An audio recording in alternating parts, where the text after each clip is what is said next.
안녕하세요.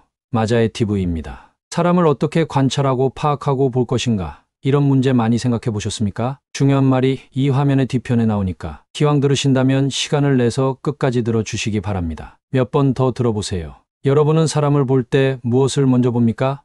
어떤 사람은 행동을 본다 할 것이고 어떤 사람은 말하는 거 아니면 표정을 본다 하겠죠? 근데 주로 우선 딱 보는 게 표정 말 행동입니다. 그런데 그 행동이나 말이나 모든 걸 보고 옳은가?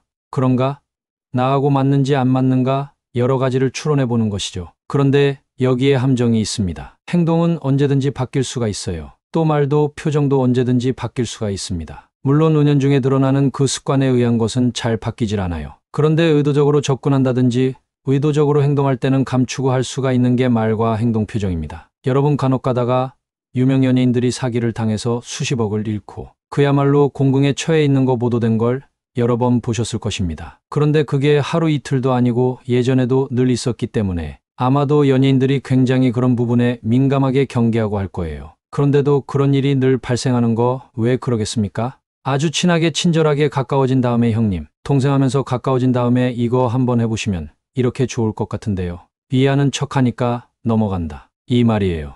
경계하는 가운데서 완전히 믿어지니까 넘어가는 거예요. 이렇게 의도적으로 접근하는 데는 파악이 안 되겠죠. 이게 1차 관찰이고요. 4차 관찰까지 논해볼 것입니다. 그러면은 이것보다 더 깊은 단계를 관찰할 수 있는 것이 바로 2차 관찰인 그 사람의 습관을 관찰하는 것이지요. 그 사람의 본 사람이 처한 환경, 자라난 환경 이런 것이 태생에 들어갑니다. 그러니까 어느 곳에서 어느 집에서 어느 환경에서 낳는가 이게 태생이라고 할 수 있는데 이게 근본적으로 상당히 중요합니다. 그리고 그 사람의 기본 본능 이 부분이 태생에 들어가거든요. 인간은 중대한 상황에 부닥치면 다 본능대로 움직입니다. 동물적인 본능대로 움직여요. 이 부분을 관찰하는 것이고 그보다 눈앞에 현실적인 것은 그 사람의 소소한 작은 습관을 보는 것입니다. 습관은 습성이라고도 합니다. 이 습관을 보는 게 굉장히 중요합니다. 그러니까 아까 행동이나 말 이런 건 늘 바뀌지만 습관은 거의 잘 안 바뀌거든요. 이 습관은 작은 신호 중에 은연중에 드러납니다. 어떤 사람은 사소한 거짓말을 예사로 하는 습관도 있을 거예요.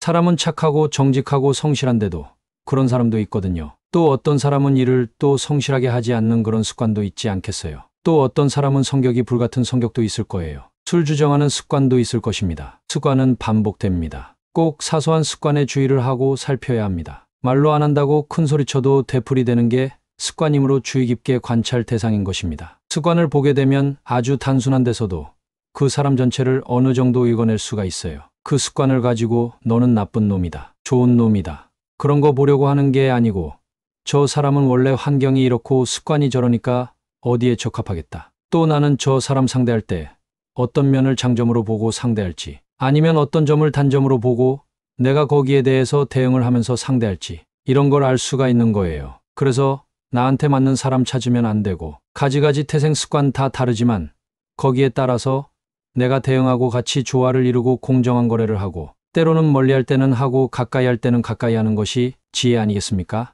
주요 위치에 있는 사람은 부하를 배치하고 관리할 때 이 기준으로 하면 큰 실패는 안 나올 거예요. 또 전략가들이 전략적인 어떤 작전을 할 때도 반드시 그 눈앞에 그 두 가지를 봐야 합니다. 아군과 적어 근본적인 그 태생과 그리고 습관은 뭐겠어요? 아군이나 적군의 근본 성립 바탕이 태생에 속하고 평상기 정신 가치관 상태라든지 훈련 상태라든지 또 무기 상태 여러 가지가 종합된 게 그 습관이거든요. 특히 정치하는 사람들이 저 아래 사람을 임명할 때 선악으로 보고 임명하고 그러면 그건 이미 망한 거예요.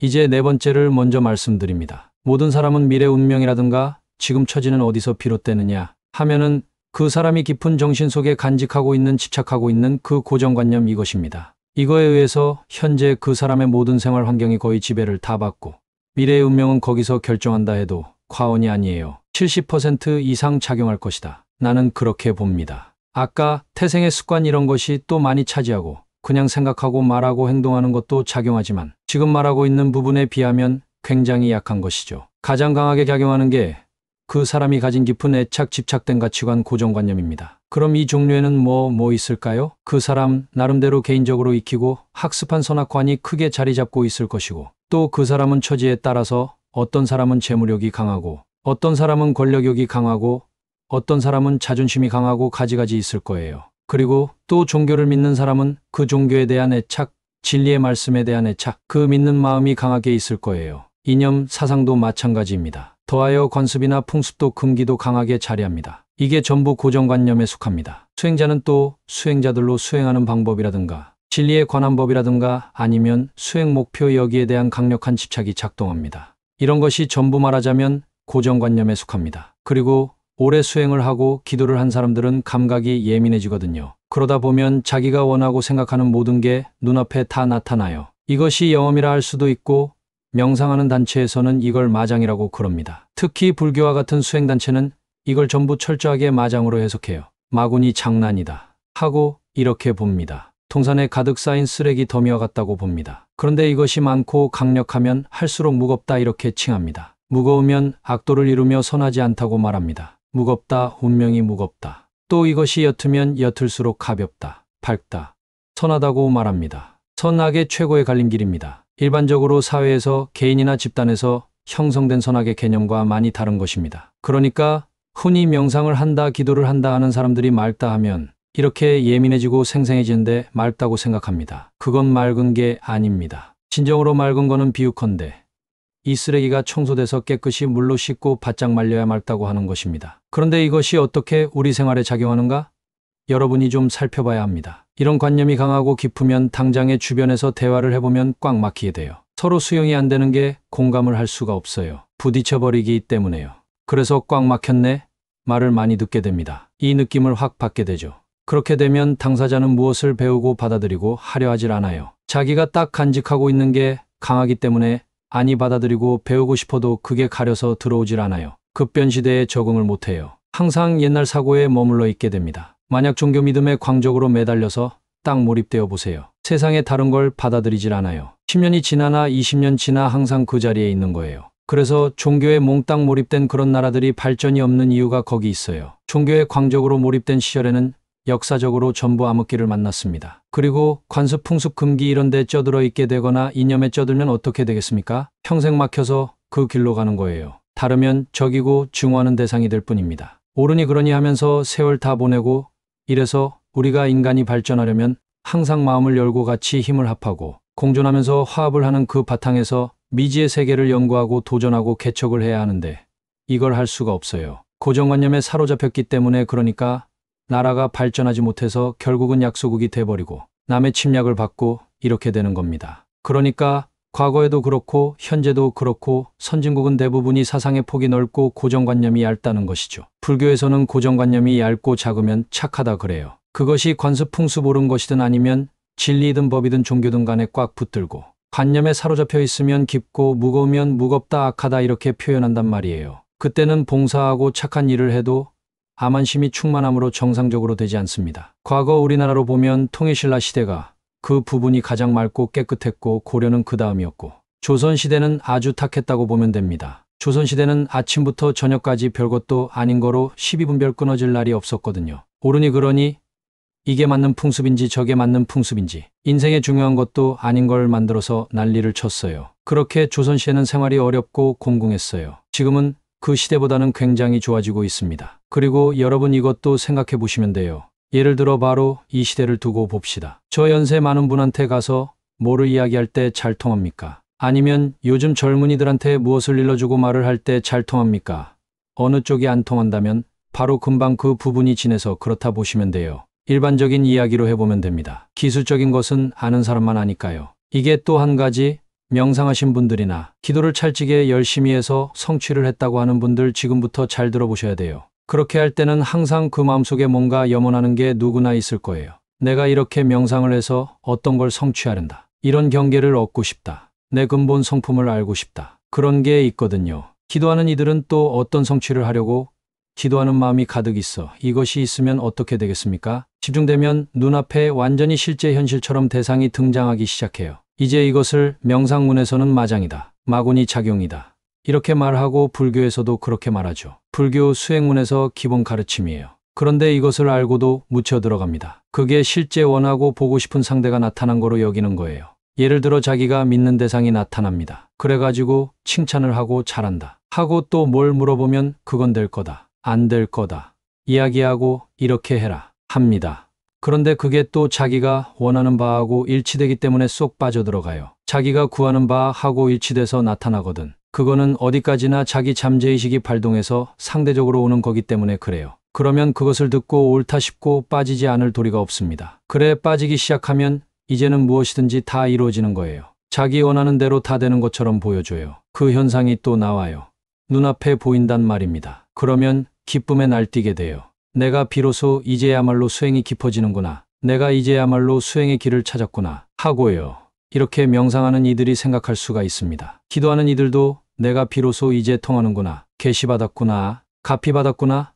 이렇게 생각합니다. 그러나 위의 마음이 딱 자리 잡는 순간 그때부터 그 마의 지휘를 받게 됩니다. 그 말은 뭐냐 하면 이래라 저래라 하면 내하고 따른단 말입니다. 무엇이든지 거기서 기도해서 물어보거나 아니면 명상하면서 나타나고 느껴진 것으로 이렇게 해야겠구나 저렇게 해야겠구나 이런단 말이야. 지나보면 대부분 엉터리라는 걸 알게 되는데 그래도 간혹 가다가 자기 형편하고 일치된 게 나오거든. 그러면 역시 빠져들고 거기서 못 벗어나 버려요. 신병이 있는 경우도 마찬가지입니다. 신병을 앓으면 무당이 된다 그러잖아요. 근데 신병을 앓은 사람 중에는 무당되기 싫어하는 사람도 많아요. 싫어하고 어떻게든지 벗어나려고 노력을 하는데 못 벗어난단 말이에요. 왜? 몸이 아프고 마음이 괴롭고 뭐 징조가 안 좋으니까. 어떤 경우는 뭐 가족도 아프다면 어떻게 되겠어요? 꼼짝없지요. 그래서 빠져나오려 하다 안 되면 결국은 신내림을 받는다. 이렇게 되어요. 그런데 이 신병도 깊은 위치에서 보면 자기가 그 방향을 믿고 있는 거예요. 벗어나려고 하는 사람도 마음 깊은 곳에는 신이 있어서 나한테 들어왔구나. 내가 어디 물어보니까